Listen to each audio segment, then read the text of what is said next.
I was standing by the window of my small apartment, a warm mug of coffee resting between my hands.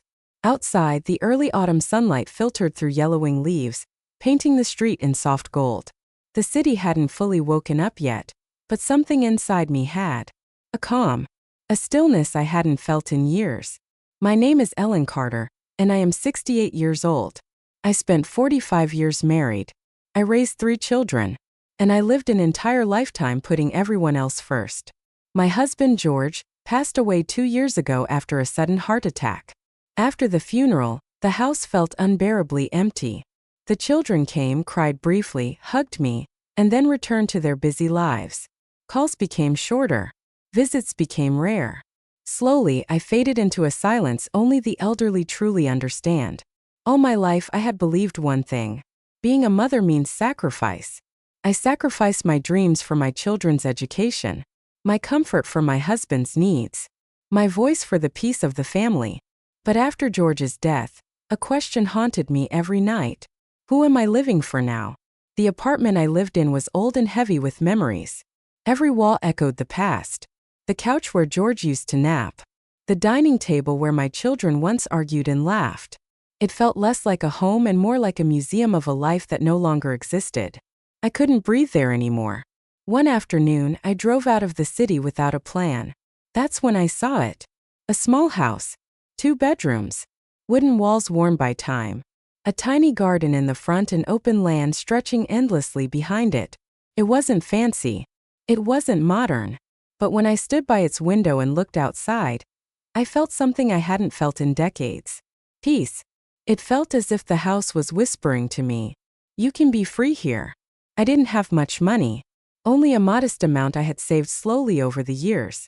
I never bought expensive clothes. I never traveled. I rarely spent anything on myself. Every dollar was saved for someday. Maybe this was that someday. I sold my apartment. My hands trembled as I signed the papers, but my heart felt firm. Strong. For the first time in my life, I made a major decision without asking anyone's permission. The first night in my new home, I sat on the floor and ate dinner from a paper plate. There was no fancy furniture, no decorations. Just silence, an open window, and the distant sound of crickets. I cried. But not from sadness. These were tears of freedom. Over the next few days, I slowly made the house my own. I planted flowers in the garden, cleaned the kitchen cabinets, placed a rocking chair on the porch. Every morning, I sat outside with my coffee, watching the sun rise, whispering to myself, "This life belongs to me too." Eventually, I told my children. My daughter Rebecca answered first. Her voice carried more irritation than surprise. "Mom, how could you make such a big decision without talking to us?" I replied gently. "I did something for myself, Rebecca." There was silence on the line. The dangerous kind. My sons, Mark and Daniel, responded politely but distantly. "That's good, Mom. Just be careful." I knew what that meant. They weren't really happy. They were just not involved yet. For a few days, everything was calm. I convinced myself that maybe, just maybe, they understood. Maybe they finally saw me as a person, not just their mother. Then one morning, while watering my garden, my phone rang. Rebecca's name lit up the screen. I smiled and answered. Her first sentence made my heart drop. "Mom, we're coming over." "We?" I asked. "Me, David, and his entire family. Just for 2 weeks. Your house has enough space." My hand tightened around the phone. 2 weeks. An entire family? I tried to speak carefully. "Rebecca, the house is small and—" She cut me off. "Mom, please. It's family. You can do this much for us, right? Besides, this house is basically ours anyway." That sentence pierced straight through me. Basically ours anyway. I ended the call and slowly sat down. My new home. My peace. My dream. Suddenly it felt fragile. I looked at my garden. The flowers swayed gently in the breeze, almost as if they were warning me. At that moment, I didn't realize that this phone call wasn't just an announcement. It was the first knock of a coming storm. After ending the call, I sat there for a long time staring at my phone. Rebecca's words echoed in my head. "This house is basically ours anyway." I looked around the living room. The same walls. The same windows. The same quiet that had brought me peace just days ago. And yet, something felt stolen already, before anyone had even stepped inside. I tried to calm myself. It's only 2 weeks, Ellen. They're your children. This is what mothers do. I had repeated those words my entire life. The next morning I started cleaning. I wiped the counters, washed extra sheets, and moved my rocking chair into the corner to make space. With every small adjustment, it felt like I was shrinking myself again, making room for everyone else just like I always had. I opened the refrigerator. Few eggs. Half a gallon of milk. Some vegetables. I did the math. Nearly 20 people. 2 weeks. My chest tightened. I didn't have much money left. What remained after buying this house was meant for me. For doctor visits, groceries, maybe a quiet trip someday. But I said nothing. I went to the store anyway, watching the total rise with every item placed into the cart. At exactly 4 in the afternoon, the first car pulled into the driveway. Then another. And another. Laughter. Loud voices. Car doors slamming. Children screaming with excitement. My peace shattered. Rebecca stepped out first, smiling like this was a vacation resort. David followed behind her, already on his phone, barely looking at me. "Mom, we're here," Rebecca announced. I forced a smile. Before I could say anything else, the children ran straight into the garden. My newly planted flowers, carefully placed just days earlier, were trampled within seconds. "Kids," called out softly. Rebecca waved her hand dismissively. "They're just children, Mom. Don't be so sensitive." Sensitive. As if it wasn't my home. As if those flowers didn't matter.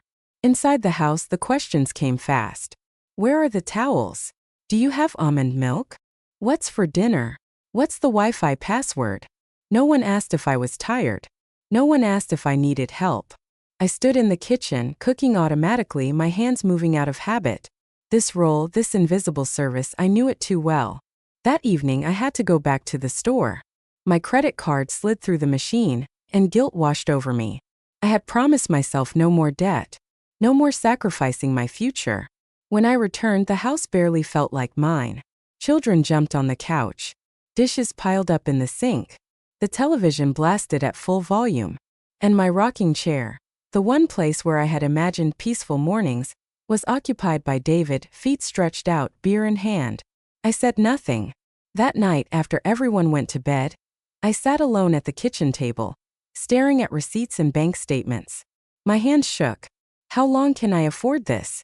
How long can I survive this? The next day was worse.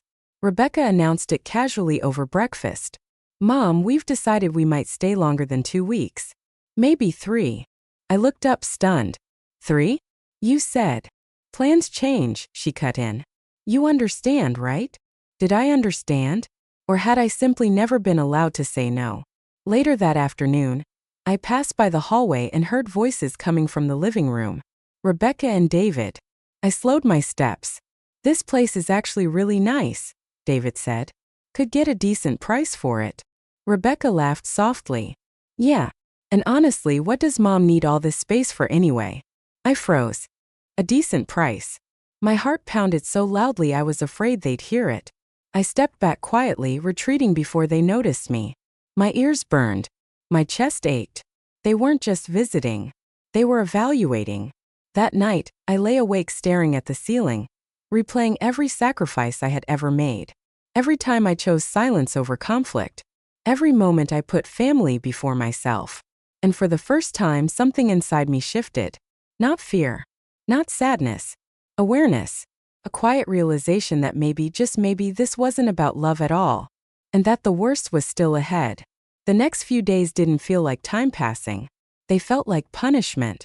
The house I had bought for peace now sounded like a crowded train station. Every morning began with children screaming, doors slamming, loud laughter from people who didn't seem to notice or care that this was once my quiet space. I walked into the kitchen one morning and opened the fridge. Almost empty. Milk gone. Eggs gone. Vegetables gone. Everything I had bought just the day before had disappeared. And no one bothered to ask who was paying for it. Every pair of eyes turned to me whenever something was needed, as if I were the only responsible one. That afternoon, I finally gathered the courage to speak. "Rebecca," I said gently, We need to be careful with expenses. I can't afford this much spending. She looked at me like I had just insulted her. Mom, why are you acting like this? She said. This is your house. And we're your family. It's not like we're strangers. This is your house. The words pierced my chest. Was it really? Or had everything I worked for quietly become everyone else's property? Later that day, I noticed my garden. The plants I had carefully planted, flowers I dreamed of watching grow, were crushed. The kids were running over them, kicking a ball back and forth. I softly said, "Please be careful. Those plants are new." Noah laughed. "Oh, come on, Auntie. They're just plants. You can plant new ones." But those plants weren't just flowers. They were my dreams. That evening, while I was washing dishes, I heard voices in the living room. Rebecca and David. I wasn't trying to listen, but their words reached me anyway. "This house is actually worth a lot," David said. "If it's sold, we could get good money." My hands froze. Rebecca laughed lightly. "Yeah, and Mom doesn't need a place this big anyway. An apartment would be perfect for her." I felt my legs go weak. They were talking about my house, my future, my life, as if I didn't exist. The next day, the spending got worse. Emily handed me a list. "We need all this," she said casually. "For the baby and the kids. You'll go buy it, right?" I looked at the paper. Diapers, formula, sunscreen, medicine, laundry detergent. "I don't have much money left," I said quietly. She laughed. "Oh, please. Money comes and goes. Money comes and goes." If only she knew that money was the last thing protecting me. That evening, I checked my bank app. My fingers trembled. In just 2 days, over $500 gone. My chest tightened. That night, everyone sat in the living room eating, laughing, watching TV. They talked about barbecues, inviting more relatives next week, making plans. And me? I sat on the couch, a guest in my own home.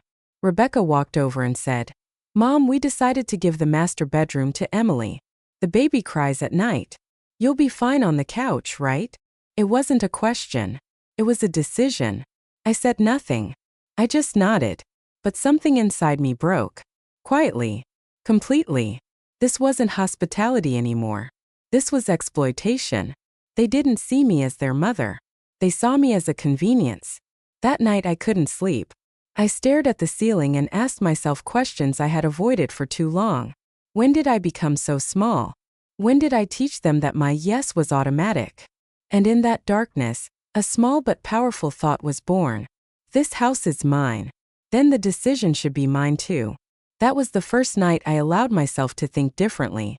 And that single thought was about to change everything. The next morning felt different. The house was still loud, but now there was tension hidden inside the noise. Less laughter. More whispers. I could feel it in my bones. Conversations were happening behind my back, and somehow I was the subject of all of them. I was making coffee in the kitchen when Rebecca walked in. She was holding a stack of papers. "Mom, we all talked," she said in a calm voice that felt rehearsed. "We think it's time to make a practical decision about the house." My heart thumped hard. "What do you mean?" I asked. David stepped forward. "We spoke to a real estate agent. The market is great right now.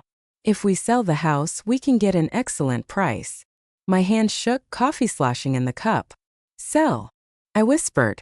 "This is my home." "Exactly," Rebecca replied quickly. "That's why this makes sense. The maintenance, the bills, such a big place. You shouldn't have to handle all this alone." Her words sounded caring. Her intentions did not. David handed the papers to me. "Just take a look. No pressure. It's only a consultation." I took them. They were not a consultation. They were a listing agreement. My fingers trembled. "These are papers to sell the house," I said quietly. Rebecca smiled. "Mom, you worry too much. It's just paperwork. Formalities. We're all on your side. We're all on your side." That phrase scared me now. "I need time to think," I said, placing the papers down. Silence filled the room. David's jaw tightened. "Delaying doesn't help anyone." Rebecca softened her voice. "Please trust us. We would never hurt you." I nodded, but something inside me refused to believe her. That evening, I called my old friend Helen. She was the only person who still spoke to me like I mattered. I told her everything. There was a pause on the line. "Did they take you to a lawyer?" she asked. "No." "Then don't sign anything," she said firmly. "See a lawyer tomorrow." That night I made a decision. The next morning, I went alone to a lawyer's office. She was a middle-aged woman with sharp eyes and a serious voice. She read the papers carefully without rushing. Then she removed her glasses and looked at me. "Do you know what would have happened if you signed this?" I shook my head. "These documents would put your house on the market," she said. "The next step would likely be power of attorney. Slowly, control would shift away from you." A cold wave passed through my body. "So, I could lose my own house?" She nodded. "Yes. Completely." I closed my eyes. My children. My own children. When I returned home that evening, Rebecca was waiting. "Where were you?" she demanded. "At a lawyer's office." The air changed instantly. David stood up. "You don't trust us?" For the first time, my voice didn't shake. "Trust doesn't mean blind obedience." Rebecca's face turned red. "You're making us look like villains." I took a deep breath. "I'm protecting what's mine." That night was the first time I didn't feel weak. But I knew one thing clearly. This fight was far from over. And the next move would be even more dangerous. That day felt cold. Not just outside but inside my chest. Everyone was talking to me, yet no one was truly listening. I had become an obstacle. Something standing in the way of their plans. In the afternoon, Rebecca came into my room. She wore the same wounded expression she always used when she wanted something. "Mom," she sighed. "We never thought you would do this to us." I stayed silent. She continued. "You know how attached the kids are to you. If we fall apart, think about what this will do to them." That was the first strike. Emotional. A few minutes later, David joined us. His voice wasn't gentle. It carried frustration. "You're being stubborn," he said. "People are talking. They're saying you've become selfish." I looked straight into his eyes. "Selfish?" I repeated softly. "Is protecting my own home selfish?" He had no answer. By evening, the house felt like a courtroom. Emily started crying. "If we don't sell this house, we'll have nowhere to go. Do you want us living on the streets?" Every word was a weapon. Every tear was pressure. Rebecca delivered the final blow. "Mom, if you love us, just sign." I closed my eyes. My entire life played in my mind. The nights I stayed awake working for my children. The dreams I sacrificed. The future I imagined inside these walls. Then I opened my eyes. "No," I said clearly. "I'm not signing." The room fell silent. David snapped. "So you're choosing yourself over us?" I shook my head. "No. I'm choosing survival." Rebecca's face hardened. "Then we can't stay here." I took a slow breath. "That's your choice." That night, no one spoke to me. But for the first time in years, I felt something unexpected. Peace. I knew consequences would come. Distance. Blame.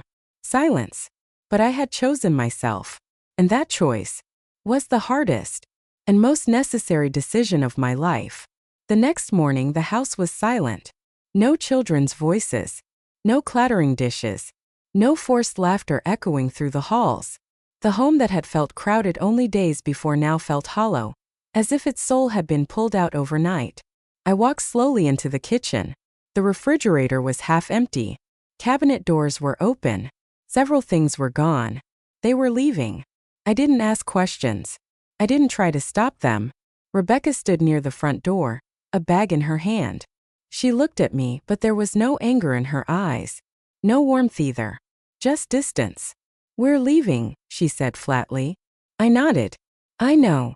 David turned back one last time. "I hope you're happy alone." I didn't answer. Emily buckled the kids into the car. The children looked at me, confused, as if they didn't understand why everything was changing. I raised my hand and waved, the same hand that once did everything for them. The car slowly pulled out of the driveway. The door closed. Silence. I stood there for a long time. Then I walked back inside. It was still my house. The walls were the same. The windows were the same. But now it was just me. And my choice. That night, I slept in my own bed again. Not on the couch. I opened the curtains. Sunlight filled the room. I took a deep breath. A few days later, I scheduled a bank appointment. I secured my accounts. I updated my will. I protected myself. Helen came by. She looked around the house, then at me and smiled. "You did the right thing," she said. I replied quietly. "I did the hard thing. The necessary thing." That evening I sat in the garden. The same plants. Some broken. Some still alive. I planted new seeds. Because some things can grow again. In the quiet, I finally heard my own voice. And for the first time, it was strong. Months passed. My house was still quiet. But it was no longer an empty silence. It was a peaceful one. I learned how to live again. On my own terms. I woke up to birds instead of demands. I made coffee the way I liked it. I watered my garden every morning. The same garden that had once been trampled was growing again. So was I. I joined a small painting class in town. I made friends who listened, not people who took. People who said, "Let's sit together." Not, "You should do this for me." One afternoon my phone rang. It was Rebecca. Her voice was different. No authority. No control. "Mom, we're struggling. Could you help us financially?" I closed my eyes. The old me would have said yes, without hesitation. But this time I answered calmly, "I'm sorry. I can't do that." There was silence on the line. Then the call ended. And for the first time, I didn't feel guilt, because I finally understood. Love does not mean self-destruction. Being family does not mean being used. A week later, a letter arrived. From Rebecca. There was no apology. No anger either. Just one sentence. "Maybe we should have listened to you sooner." I folded the letter and placed it in a drawer. Some things need time. I am 69 years old now, but this is the first time I feel truly alive. This house is more than walls. It is my dignity, my peace, my boundaries. And if you're listening to this story and feel something heavy in your chest, remember this. It is never too late to reclaim your life. If you enjoyed this story, please like the video, subscribe to the channel, and tell me in the comments, backhand index pointing right, what would you have done in my place? I truly love to hear your thoughts. Until the next story, take care of yourself.